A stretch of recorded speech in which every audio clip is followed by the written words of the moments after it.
Hello, everyone. Hello, if we could take our seats, please. We're going to go ahead and get started.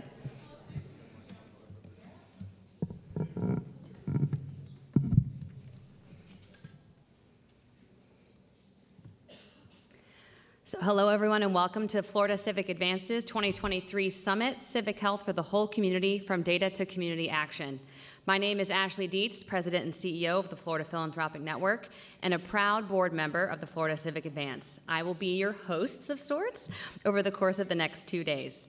I'd like to also welcome you all on behalf of the board of directors. I'd also like to, not in my notes, but I want to acknowledge Bob. Bob, can you stand up for us for a moment before we get started? This organization has been his baby for a long time, and he has worked extra hard as a board member to get this off the ground. Just want to acknowledge and say thank you, Bob, for all that you do for the organization. I think it's also important to acknowledge that we are here to have important conversations around civic health in the midst of several crises around the country as well as globally. It's also a very polarizing time, not only in our state, but in our world. As a reminder for today and for tomorrow, this is a safe space, but also a brave space to engage with one another.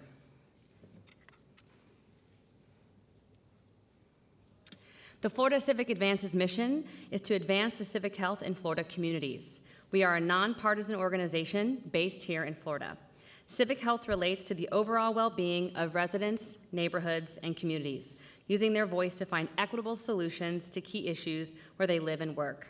Research shows that residents and communities with strong indicators of civic health live longer, healthier lives. Today and tomorrow, we will get the chance to explore and identify civic strategies and tools you can take home to advance civic health in your community. I would like to invite Marcus Brooks, the Executive Director for the Center for Health Equity, to come up to the stage to acknowledge our land. Thank you all. Thank you all. So it is customary here at the Center for Health Equity that we acknowledge and lift up the original custodians of the land here in St. Petersburg, the Miccosukee, Tocobaga, and Seminole tribes. The space that you all sit in was a former segregated grocery store. And so we were very intentional in providing a space for people to learn, connect, and create to advance racial equity and ultimately improve the health of our community here in South St. Petersburg. So we're grateful for you being in this space. If you have any questions, we have team members all around to support you and help you if you're just curious and want to come back and spend time with us. Now I have the honor and privilege of introducing our leader, President and CEO, Dr. Kanika Tomalin.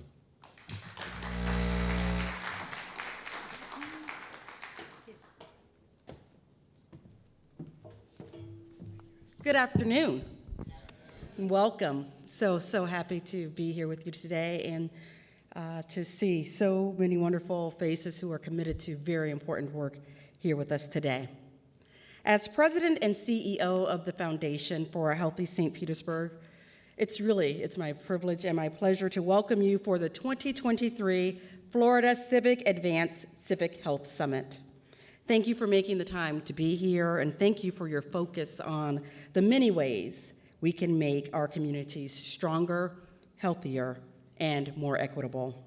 Very excited to see Emery Ivory, a former trustee here with the foundation, whose leadership has helped shape the difference that is made here every day. Thank you so much for all that you do for our community. And Tim Dutton, a longtime leader of thought and action in our community, who partnered with the foundation in many ways. Thank you for your leadership and for being here today.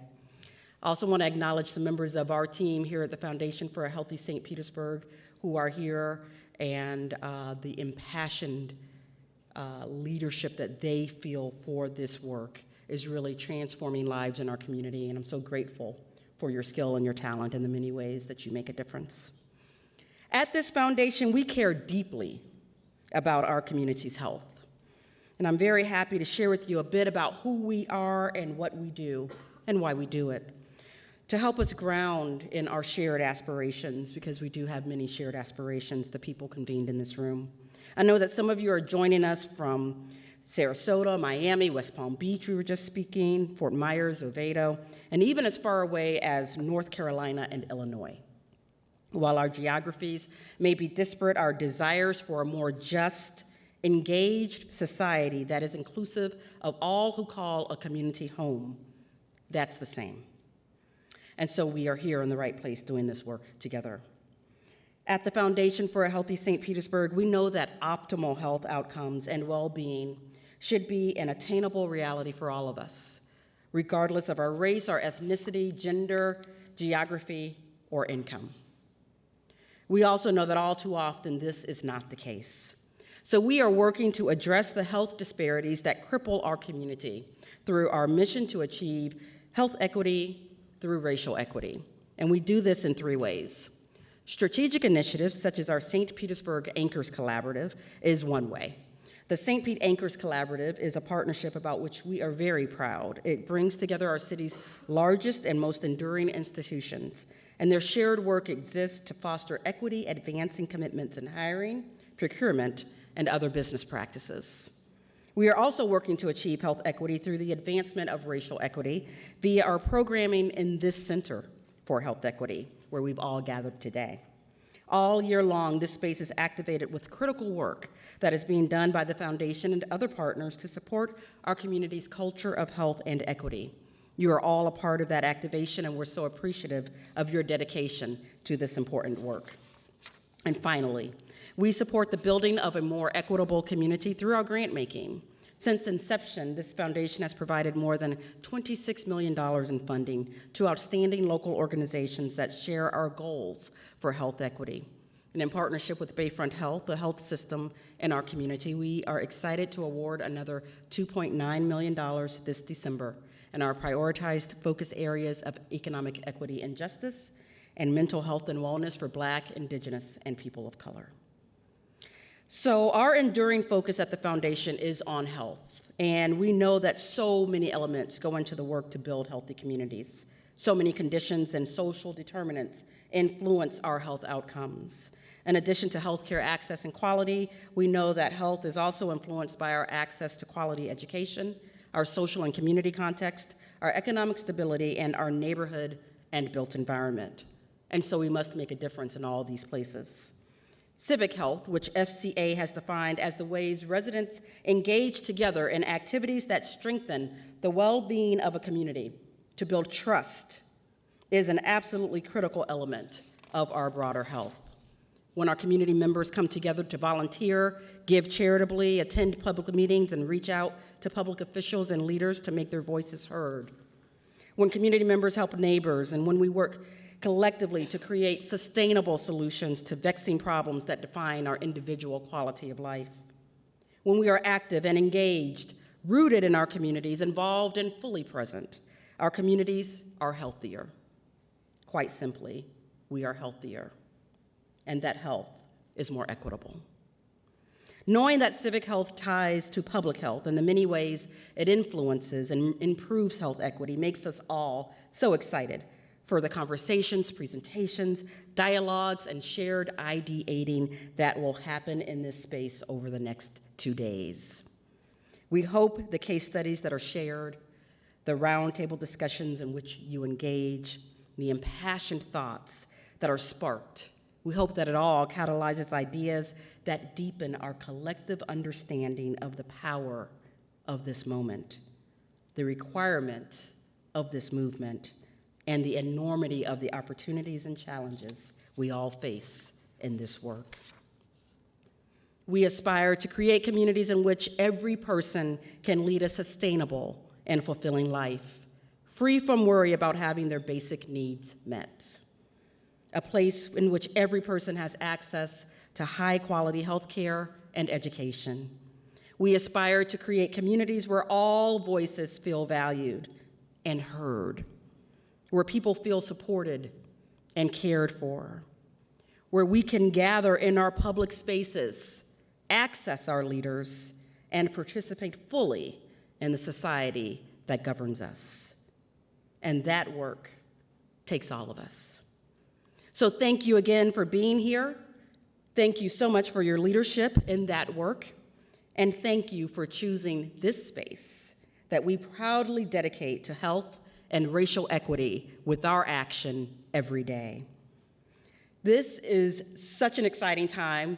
All of our team that sits on the other side of this wall is buzzing about the fact that you are here. I've encouraged them to come through, participate in the dialogue, be a part of this important movement that really is changing the face of our communities. Thank you for that work that you're doing. Thank you for being here. You are in the right place, and it is our pleasure to share in this summit with you. And now it's my pleasure to turn this back over to Ashley Dietz. Thank you so much for being here.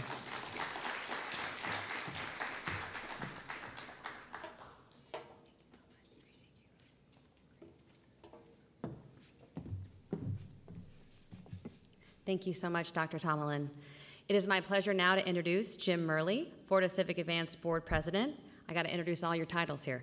Chief Resiliency Officer at Miami-Dade County. He's had a 40-year career in public service, including Florida Secretary for Community Affairs and founder of 1,000 Friends of Florida.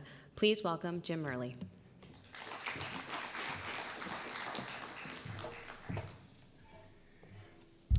Thank you, Ashley, and Dr. Tomlin, thank you for hosting our meeting. What a great venue to talk about civic health. The relationship between health equity and civic health, as she described it, it's a perfect combination, so self-supporting from both perspectives. The Florida Civic Advance is like any small not-for-profit, right? Volunteer board members putting in time, effort, dedicated to a cause, immersed in the other things that the board members have to do with their lives. But for the board members that are here from Civic Advance, would you stand so people can recognize you, also Ashley and I, and Bob? Right. So get to know them. We're a small organization. We have spent time as we emerged from an effort that Bob led, mostly at Florida State University, to a statewide not-for-profit, setting the stage. What are our values? What are the things that we want to communicate to groups like this, way too often on Zoom meetings, but to in person and other situations? I've been involved with a lot of not-for-profits, and I find this one page, this leave behind, this one Zoom frame, to be capture really the essence of Florida Civic Advance. And I share it in part so you know more about us, but also I find it a really easy way to communicate any not-for-profit's mission and where they're going. Because often we find it takes 15 pages to say something. It can take just one well-thought-out presentation, the work of several meetings of our board to focus us and to bring us to public summits like this and to dedicate ourselves to the mission in front of us, which is to measure civic health in the future, and what we're going to talk about today. So you'll see our values, equity and dialogue, transparency, accountability. I think the accountability part is going to be so important as we go forward to try to put in place a baseline of civic health in our state, and not just in our huge state with, 22 plus million people, but in specific areas. Because there's states within this state. There are many diverse areas, and we want to be able to have a tool that allows those areas to take this civic health index and dig in, but then to have it also at the state level. So we can see if individuals' progress and investments in local areas, and hopefully someday in the future, statewide investments can make a measure of progress. And we want to have our priorities laid out, as you can see, and then the convening and partnering and listening so that we can have an organization that is nimble and can adjust as we move forward.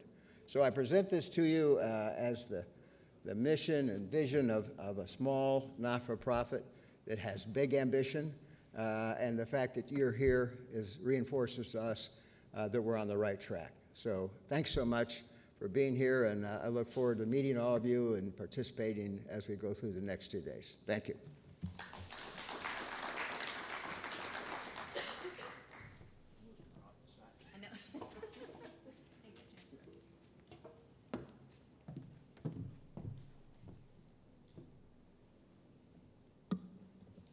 Okay, before we get into our agenda, I would like you to please help me welcome two very important people for today.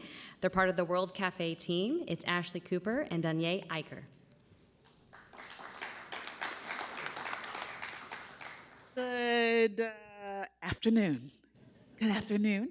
My name is Danye Eicher. You're going to hear more about us later on. I'm one of your co-hosts, co-facilitators of the World Cafe experience, in which you will all be participating.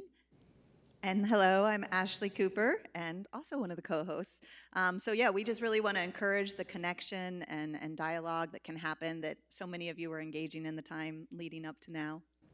So we are going to stay here in this space precisely so that we can center your voices and your brilliance, and as Dr. Tomlin said, your impassioned thoughts as we have conversations together.